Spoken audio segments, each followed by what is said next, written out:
Bonjour et bienvenue sur l'Insoumission, la plateforme d'actualité multimédia de la France Insoumise. Il y a quelques semaines, la suspension par Twitter de plusieurs comptes de militantes féministes a relancé le débat sur le pouvoir de censure de ces grandes plateformes de réseaux sociaux numériques. Les comptes en question ont été suspendus au motif que des messages incluant la question « Comment faire pour que les hommes cessent de violer » étaient contraires à la politique générale de ces plateformes. Mais ce n'est pas la première fois qu'une telle censure a lieu. À de nombreuses reprises, des comptes de militants et militantes LGBTI qui utilisaient le terme PD ou Gwyn comme un terme d'autodésignation ont été censurés pour ce même motif. Plus récemment encore, et de manière plus spectaculaire, ça a été, on va dire, à l'opposé du spectre politique, le compte de Donald Trump, alors président des États-Unis, à quelques semaines en fait de la passation de pouvoir, vous vous en rappelez certainement, a vu son compte censuré sur plusieurs plateformes de réseaux sociaux au motif que les discours qu'il portait incitaient à la violence et avaient participé notamment à légitimer les attaques contre le Capitole des États-Unis. Bref, tout un débat a eu lieu à ce moment-là et c'est vrai que dans les discussions, il y a souvent eu des arguments au motif que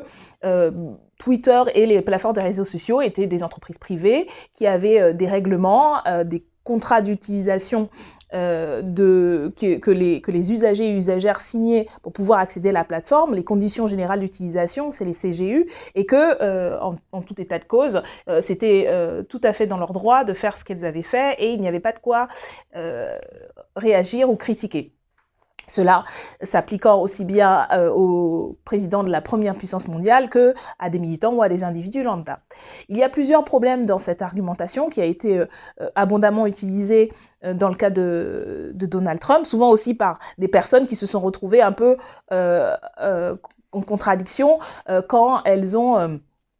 interpellé sur la censure de comptes militants de gauche progressiste. La position de la France Insoumise a toujours été celle d'une critique du pouvoir des GAFAM, notamment du pouvoir de censure qui est un pouvoir discrétionnaire, et puis de propositions d'alternatives. Parce que dans le fond, politiquement, de ces censures, la question est: est-ce que ce sont les GAFAM, est-ce que ce sont des entreprises privées qui peuvent en fait déterminer les limites de la liberté d'expression? Nous pensons que non, nous pensons que c'est à la justice de le faire et qu'il faut leur donner tout à fait tous les moyens pour cela et pour sanctionner quand la loi est violée par qui que ce soit, des citoyens comme des responsables politiques. Or, ce qui se passe aujourd'hui et ce qui s'était passé notamment lors des débats de la loi Avia, la fameuse loi qui était censée lutter contre l'incitation à la haine sur les réseaux sociaux, c'est que en fait, plus de pouvoir est donné aux GAFAM. En tout cas, c'était l'intention de cette loi qui a été largement censurée par le Conseil constitutionnel au motif en fait que ça restreignait la liberté d'expression. Et donc cela doit s'appliquer pour tout le monde. Et donc, notre critique, elle est aussi bien valable quand il s'agit de Donald Trump que quand il s'agit de militantes féministes. On peut être en accord ou en désaccord avec ces personnes, mais leur expression ne doit pas être censurée par des intérêts privés. S'il doit l'être, elle doit l'être par la justice. Et le motif d'être une entreprise privée qui fait signer des conditions générales d'utilisation n'est pas suffisant parce que les entreprises privées aussi doivent respecter la loi, doivent garantir des droits et des libertés fondamentales et en aucun cas ne peut faire de son propre chef la loi à la place de la loi, ni discriminer, ni remettre en cause la liberté d'expression. Et donc, plus généralement, à la France Insoumise, nous pensons que le pouvoir, le monopole qu'ont aujourd'hui les GAFAM, les grandes plateformes du numérique, Google, Apple, Facebook, Microsoft, Amazon, est beaucoup trop démesuré et que ce pouvoir doit faire l'objet d'une plus forte régulation, avec des outils qui permettraient aussi de déconstruire le modèle économique de ces plateformes-là qui, pour ce qui est notamment des réseaux sociaux, sont énormément construits en fait sur la captation de l'attention et donc la viralité de contenu pour créer du rejet, de l'adhésion, mais en tout cas pour que ces contenus circulent le plus possible, et c'est ça leur modèle économique, et donc c'est aussi ça qu'il faut remettre en cause fondamentalement. Et également assurer par la mise en place d'un véritable service public du numérique l'accès de tous et de toutes à l'Internet qui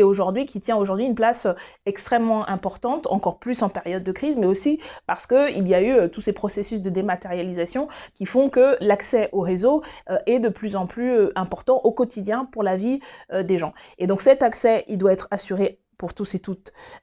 sur l'ensemble du territoire. Donc il y a un enjeu d'égalité républicaine, il y a aussi un enjeu pour faire en sorte que toutes les personnes qui sont sur ces réseaux le soient en sécurité. Et donc c'est pour ça qu'il faut donner les moyens aux services publics, de la justice, de la police, de pouvoir garantir en fait un accès sécurisé au réseau, et puis un accès sans qu'on doive payer un prix immodéré pour avoir un accès, sans que selon qu'on a beaucoup d'argent, on peut avoir un débit plus ou moins de qualité. Donc pour toutes ces raisons, nous défendons depuis 2017, avec notamment le travail de notre groupe thématique sur les questions du numérique, la mise en place et l'investissement public massif dans les infrastructures numériques pour qu'il y ait un véritable service public sur ce sujet. Voilà toutes les réponses que nous avons apportées, à la fois de principes, de valeurs, de la défense de la liberté d'expression, de la défense des droits et libertés sur Internet. Et donc cela passe par une meilleure régulation et une plus forte régulation des GAFAM, et pas moins, et puis surtout par un investissement public massif. Voilà les réponses que nous apportons. Et donc vous pouvez trouver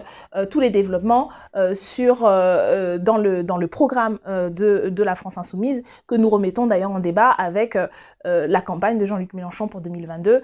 et la dynamique que nous voulons construire avec vous. Nous sommes pour. N'hésitez pas à vous rendre sur ce site pour retrouver toutes les explications que nous avons et toutes les propositions que nous formulons sur ce sujet. Merci à vous et à bientôt.